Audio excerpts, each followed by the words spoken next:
いい感じに進んで、よし、プリミティアプレイヤーエールです。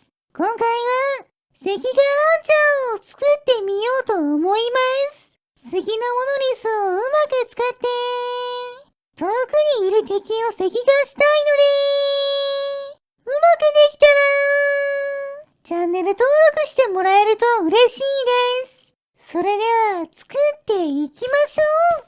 まずは何でも赤眼する月のモノリスを紹介します。この四角い謎の物体に何か物を近づけると月の石に変えられてしまいます。その時結合されているものは解除されました。そして月の石のかけらを接着すればその先には自由に物を接着できます。こんな大きさでも6トンくらいあって超重いので石の房の上に出した後長い棒をくっつけてテコの原理で無理やり傾けて倒しましょう。倒したモノリスを別のパーツで横から地面と接着して下のパーツを物体削除機能で削除することで空中に浮かせて固定しました。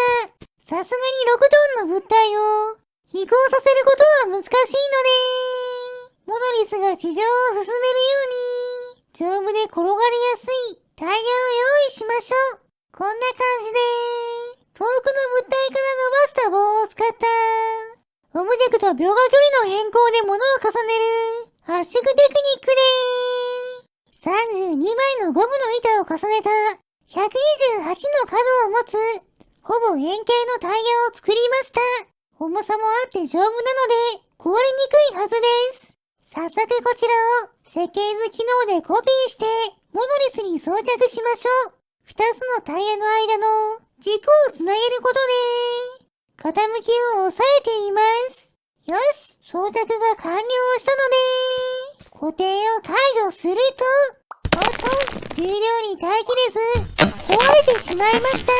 軸が赤眼して外れてタイヤが傾くことで壊れてしまうみたいです。そこで軸とタイヤを接着した状態で地面に下ろした後軸とタイヤの固定を解除すると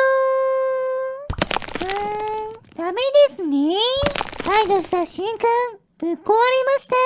6トンの重さには耐えられないみたいです。モノリスと軸が接着しないようにもう少しタイヤの位置を下に移動しましょう。これなら物理的に距離が空くので多少たわんでも問題ないはずです。よし、移動が完了したので固定を解除するとなんと勝手に進み出しました。どうやらベアリングがすごい重量で少したわむおかげで謎の力が発生して進んでしまうみたいです。そして坂道に差し掛かって一旦停止すると謎の力が役に働いて後退しだしました。そのまましばらく走るモノリスを見学していると下り坂でバランスを崩して壊れてしまいました。段差には弱いみたいです。それに固定を解除した時ランダムに進む方向が変わって安定しません。なんとか進む方向を安定させるためにロケットエンジンをつけましょう。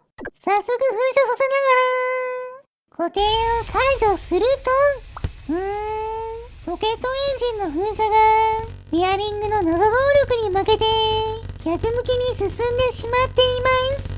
謎動力に負けないようにロケットエンジンを3つに増やすとこれならロケットエンジンの方が勝ってちゃんと進んでくれています。でも燃料がすぐなくなるのでもう少し燃料を増やしましょう。よし、これなら十分な距離を進んで遠くのものを赤眼してくれそうです。でもまだ武器としては狙いづらいのでもう少し部品を追加して使いやすくしましょう。ベアリングとコンデンサー、小さい燃料、トリガースイッチを使ってトリガーを引くと勝手に固定が解除されて発射されるようにしました。こうやってトリガーを引くとうまく燃料が消費されることで、固定が解除されて前に発射できます。しかしこれだと、角度の調整ができないので、さらにベアリングを追加することで、角度を微調整して、好きな角度で発射できるようにしました。早速向こうの木を狙って発射すると、徐々に加速しながら進んでいって木を破壊しました。でもタイヤ部分が当たって石ができなかったので、ちゃんと石がするように狙っていきましょう。角度を合わせるのは結構難しいですが、なんとか微調整することでいい感じに進んで、よし、石化成功です。これでようやく石化ランチャーの完成ですね。ロケット噴射のパワーが強いので、私が乗って移動することもできます。自分は石化しないのが救いですね。では、いつものように巨大な木から狙っていきましょう。少し方向がずれているように見えますが、そのまま進んでいくと、しっかり木を石化した後、破壊できました。これだけ大きなものが石化すると、大迫力ですね。続いてドローン工場の壁です。おっと、レーザーで燃料が爆発しましたが、運よくベアリングの力で前に進んで、壁を石化できました。逆に丈夫になっている気もしますが、よしとしましょう。そして風力発電機には、やはり当てるのは難しいです。でもその後ろの方にある木に、いい感じに当たってしまってますね。何度か石ができるように、繰り返し発射していると、よし、うまく柱に当たって石化しました。地面との固定も外れるので、勝手に倒れて壊れています。石化したせいで発電できなくなるのがちょっとかわいそうです。では次はこちらのザコキャラの大群を狙って石化ランチャーを発射してみましょう。果たしてどれくらい石化できるんでしょうか。いっけー。なるほど。ザコキャラの足を石化しながらぐんぐん進んでいきます。そのまましばらく進むと、噴射から草、燃料に引火して爆発しました。おかげで大量にぶっ飛ばせます。でも、毎回引火が起こるわけではなく、そのまま通り抜けていくパターンもあります。これはこれでなかなか強そうです。ちなみに私の視点だと、こんな感じです。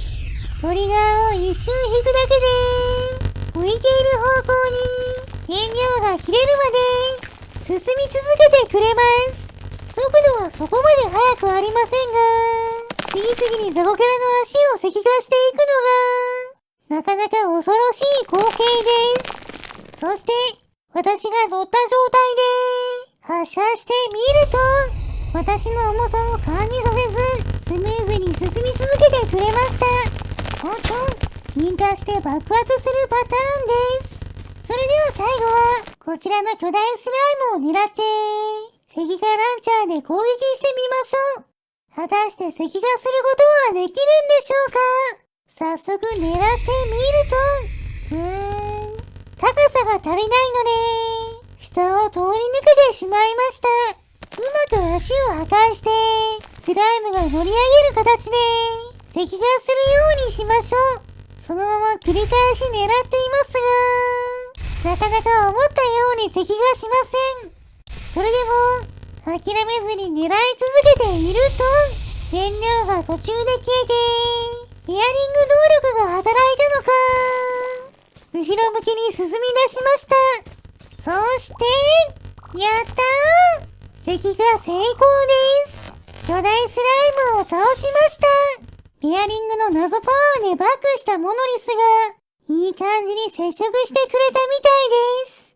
それでは、この勝利を祝して、スライムを燃やしてしまいましょう。燃えるものを集めてきて、火をつけます。いい感じに燃えていますね。よし、スライムも食べ頃になったので、食べてしまいましょう。もちろん、今回頑張ってくれた、関川のんちゃんさんにも、お裾分けしてあげます。はい。さあ、今回の動画はここまでです。面白かったと思ったら、チャンネル登録、高評価をしていただけると嬉しいです。リクエストなど、コメントもお待ちしていますね。それでは皆さん、まー